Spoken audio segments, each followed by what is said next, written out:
What's up everyone, it's Sam here, back again from the Lore Lounge. Today we're going to be delving into one of my favorite series of all time, aka The X-Files. I'm sure most of you have heard of or have watched The X-Files at some point, and if you've not, stop watching this video right now. In fact, stop doing literally anything else and go watch this series. It's absolutely amazing. Just a straight classic. You can't not see it. So today I'm going to be talking about one, if not my all-time favorite character, the Great Mutato. Now, the Great Mutato appeared in the episode The Post Modern Prometheus. That's episode 6 of season 5.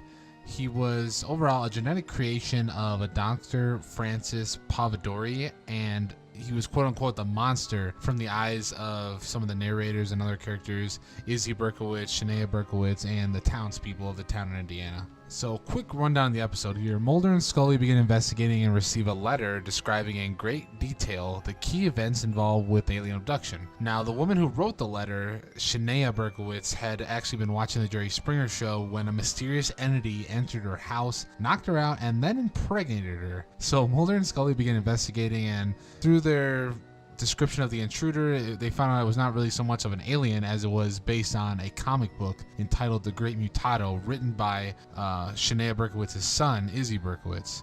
Now, Izzy agreed to show the real Great Mutato to Mulder and Scully and led them to a remote clearing where they laid out peanut butter and jelly sandwiches as bait. And Miss Berkowitz had discovered all of the peanut butter in her house missing after the incident, in addition to hearing Cher music. So yeah, the Cher music plays an interesting kind of part in the episode, and it's a recurring theme throughout it.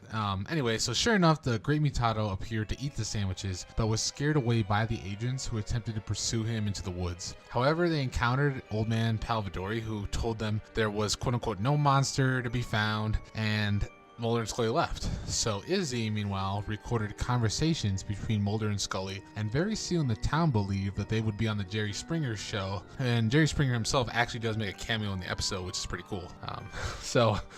They were very enthusiastic about Mulder and Scully being there. However, when Mulder and Scully meet Dr. Palvadori, they learn of his bizarre experiments and different science experiments with genetic inventions and creations that resulted in mutant flies of his own design. So Mulder and Scully believe that Palvadori thought of himself as some sort of Dr. Frankenstein, and that the Great Mutato was his creation. So armed with this theory, Mulder and Scully were sure that the so-called monster, quote-unquote, was nothing more than a horrific human experiment. And word spread that the monster was supposedly a hoax, and the town's appearance in the Jerry Springer show would not happen, resulting in a furious backlash against Mulder and Scully. The townspeople set out to prove the existence of the monster, who had impregnated yet another woman, Dr. Palvadori's wife, Elizabeth.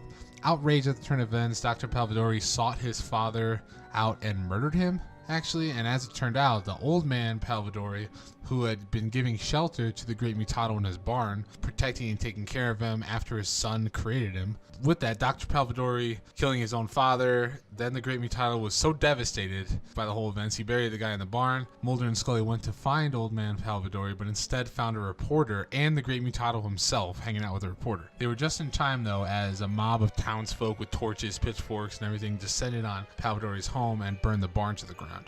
Now, at the urging of Dr. Palvadori, the mob turns its attention to the Great Mutato, and the townspeople looked in horror and grief at the Great Mutato, whose face was disfigured beyond even recognition as a living human being. There were 2 mouths, 3 eyes, numerous lumps of fleshes, of folds of things, and so quietly the Great Mutato begged for acceptance and love from the people whose lives he wishes he could have helped, known, everything like that.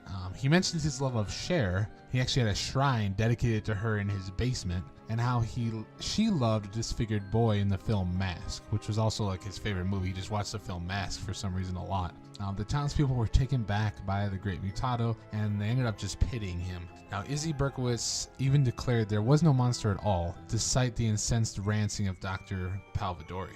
As the doctor was arrested for the murder of his father, Mulder and Scully were unsure about what to do with the Great Mutato. They were sympathized with him and whatnot, and he had such a sad story that they actually ended up surprising him by taking him to a Cher concert, where he had more fun than he probably ever had before in his life. So before the night was out, Cher even asked the Great Mutato to dance with her while she was singing her song.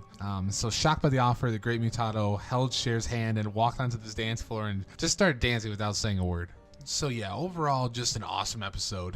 It, like most X-File episodes, has a lot of NATO trivia to go with it. So I'll go over that in a second here. I think this episode really strikes a chord with me. I watched it maybe in late 2010 for the first time with a buddy of mine. We binge watched all 9 seasons at the time. I think it was 9 seasons of the X-Files when we were in Afghanistan when I was in the Army. Me and a good buddy of mine just freaking love it. And shout out to Laura if you're listening to this. I'm sure you are. He recommended this video, and it's just a really good episode, actually, of the X-Files. So anyway, some of the trivia, we'll get into some of the trivia here. The role of Cher was actually written for Cher herself, who was a major X-Files fan, and she still is. She declined it at the time because she thought her appearance would be a bit tacky, but she regretted the decision after viewing the episode when it aired. The Great Mutato watches the 1985 movie Mask, starring Cher, also his idol, and she is another reference, or the whole movie is actually another reference to Frankenstein, where the monster studied and related to John Milton's Paradise Lost, and Mutato can relate to the boy in the movie Mask. Another cool piece is that the Dr. Frankenstein-like Dr. Palvadori had to leave so he could deliver a dress at the University of Ingolstadt, I think it is. Now, the Ingolstadt University is the institution where the medical student Victor Frankenstein first had the idea of creating a human. Now, Elizabeth Palvadori, Dr. Palvadori's wife, Elizabeth, was also probably named so of the episode, probably because of the infamous Dr. Frankenstein's wife, who was also named Elizabeth. Now, the last question that I actually do want to pose is, do you think that the whole episode was a dream? Because I was reading some comments around the video, and I looked up on YouTube and similar forums, and people think that the Great Mutato never actually met Cher, and it was obviously just a dream sequence or something, as Mulder's dialogue was talking about it, and then the writer clearly sets it up for like the comic book idea that was in the show. It's still a really feel-good ending, which I really loved, but at the same time, this is kind of upsetting to me to think that that was a dream. So let me know in the comments below what you think of that, along with your favorite X-Files episode, because I'm going to do a couple more X-Files episodes for shits and gigs here. Hit that like button, subscribe, turn on notifications to make sure to catch all our upcoming content, and as always, thank you for joining us here in the Lore Lounge. When I was walking in